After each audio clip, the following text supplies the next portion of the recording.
Kwanza matarajio yetu yalikuwa ni kuchukua ubingwa, lakini kwa bahati mbaya tumefanya kile ambacho tumeweza kukifanya, tukaweza kutimiza malengo yetu, lakini mashindano yale yametupa mwanga kidogo kwa sababu tupo kwenye project ya kujenga timu yetu kuhakikisha kwamba tunaenda kuleta ushindani mkubwa kwenye ligi ya wanawake. Kila mtu anafahamu miaka kadhaa iliyopita Yanga Princess ilikuwa kwenye kiwango bora, lakini this time tumekuja tunatengeneza timu tangu msimu uliomalizika. Kwa hiyo tunaendelea na project yetu kuhakikisha kwamba tunafikia malengo yetu. Nafikiri kila mtu alitamani tuchukue ile ngao, lakini kwa bahati mbaya tukaweza kuchukua. Kwa hiyo hatuwezi kukata tamaa, lakini tunaendelea pale ambapo tumeishia, tunapeleka nguvu yetu kwa ligi kwa ajili ya kufanya vizuri. Bwana, tuambie namna ambavyo kikosi chako namna ambavyo umekiandaa kwenye msimu huu kwenye ngao ya jamii. Kimeonekana kucheza mchezo mzuri sana na mchezo wa kuvutia. Watu wengi wanaona sasa hivi wamewapa asilimia kubwa ya kuchukua ubingwa. Namna ambavyo mmefanya kwenye ngao ya jamii licha ya kuwa nafasi ya 3, unaiona timu yako kwenye maneno ya watu namna ambavyo wanaiona kwamba ina timu ya kuchukua ubingwa? Sisi kama timu tunaona kwamba maendeleo yake ni mazuri, lakini hatuwezi kuwa bingwa tu kwa sababu ya mitazamo ya watu. Tunapaswa kujipanga na kufanya kazi kwenye kiwanja cha mazoezi kuhakikisha kwamba kile ambacho watu wanazungumza au wanatamani kitokee kinaweza kutokea kwenye ligi, kwa maana kujiandaa vizuri kwenye kila eneo, kuhakikisha kwamba tunapunguza makosa kiwanjani ili tuweze kutimiza malengo yetu, na tuombe pia wachezaji wetu wa salama muda wote kwa ajili ya kupambania nembo ya klabu. Ndio.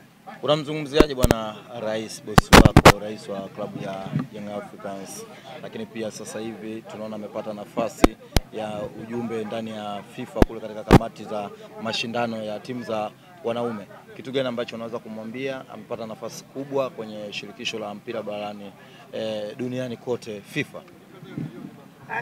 Kwanza nimpongeze kwa sababu anatoa mwanga kwa vijana wengine ambao wapo kwenye tasnia hii ya mpira, kuhakikisha kwamba yeye anakuwa kama kioo, na tunafahamu kwamba amekuwa ni kiongozi wa Yanga kwa muda mrefu kidogo. Ameendelea kufanya vizuri, kujaribu kama ambavyo watu wengine wanafanya. Kwa hiyo kwanza tumpongeze kwa hicho ambacho wamekipata. Nafikiri ana uwezo wa kufika mbali zaidi kwa sababu ni mtu ambaye anaonekana anajua football vizuri, bado ni kijana, umri unamruhusu. Kwa hiyo mimi nimtakie kila laheri na tunaamini atafika mbali zaidi kwa kile ambacho amekipata. Pengine baada ya miaka michache ijayo tutasikia anaweza kuwa na cheo kingine, kwa sababu ni mtu pia ambaye anajitambua, mtu ambaye anaweza kuzungumza mbele za watu, anaweza kujielezea na akafanya kitu ambacho watu wengi anaweza kuona kama ni kigumu. Kwa hiyo sina shaka na utendaji wake, naamini bado anaweza na nafasi ipo. Tumuombe heri, awe na afya njema, nafikiri anaweza kufanya makubwa zaidi. Ndio, tupe moment ambayo ni mtu ambaye unafanya naye kazi. Moment ambayo kuna kipindi uliwahi kwenda kufundisha timu za wanaume na uliwahi kuandika sehemu, ni mtu ambaye alionekana kuamini katika uwezo wako na kuweza kukupa nafasi hiyo. Tupo moment nyingine ambayo unaikumbuka kama rais wako engineer. Kitu pekee ambacho naweza kusema na ilikuwa ni jambo zuri na jambo la historia kwangu, ni kunipa nafasi kwenda kufanya kazi kwenye timu ya wanaume. Ilikuwa ni kitu kikubwa kwangu mimi na nimshukuru. Wote siku zote nilikuwa nikisema kwamba niliandika sehemu kwamba huyu ni kijana ambaye alitimiza ndoto za kijana mwenzie. Kwa hiyo nafikiri uwepo wake Yanga kunipa nafasi kama ile kwangu mimi ni historia na kitu kikubwa sana ambacho siwezi kusahau, na nafikiri ndio kitu ambacho mwenyewe, kwa sababu nilienda kuomba na akaniahidi kwamba atafanya hivyo. Kwa hiyo ni mtu ambaye mara nyingi akiahidi kitu anafanya.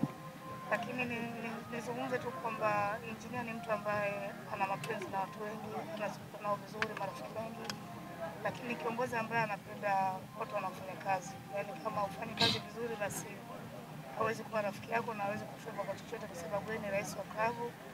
Anaamini kwamba kuwasimamia watu vizuri ni kuwasimamia tuweze kufanya kazi yake vizuri, kwa sababu jambo lolote zuri au baya kwenye klabu linaenda kugusa moja kwa moja. Kwa hiyo yeye anazungumza na sisi kama vijana wenzake, kama wafanyakazi wake, lakini kwenye swala la kazi anakuwa ni mtu ambaye yuko tofauti sana na hawezi kuwa anaweza kukufeva kama hawezi kufanya kazi yake vizuri. Kwa hiyo ni kiongozi ambaye anatupa moyo, anatupush kuhakikisha kwamba tunaweza kupata mafanikio, kwa sababu mwisho wa siku yanamgusa moja kwa moja kama rais wa klabu. Edna Lema, Tanzania tunapataga bahati kwenye kila sekta tunazungumzia, kuna mtu ambaye anakuwa anaweka alama kwa maana kufanya vitu vikubwa zaidi kwenye hiyo industry.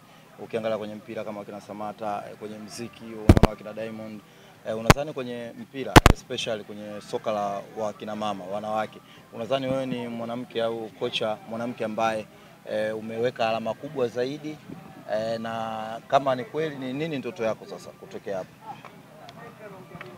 Mimi nafikiri inawezekana majibu naona ndio au hapana, lakini ndio na mtazamo wa watu, kwa sababu mimi nimekuwa kwenye mpira na muda mrefu. Kwa mtazamo wako pia unaanza kucheza, nimeongoza pia kwenye vilabu, na sasa hivi ni kocha, nimedumu kwenye timu za wanaume na wanawake. Kwa hiyo kwangu mimi naona naweza kuwa kiongozi mzuri kwa wachezaji ambao wanachikia au na watu wengine ambao wanatazama kama mfano kuhakikisha kwamba wanafikia ndoto zao, lakini kiasi kidogo ambacho nakiona nimekifanya na hisi nimefanikiwa kwa kiasi fulani, lakini bado sijafikia malengo yangu, na naendelea kujipambania kuhakikisha kwamba nafika mbali zaidi, ili kuwapa support wengine ambao wanatazama kama mfano, ili na wao wasirudi nyuma. Kwa hiyo bado nahitaji muda wa kuendelea kufanya vizuri na kuendelea kujipambania kuhakikisha kwamba nafikia malengo.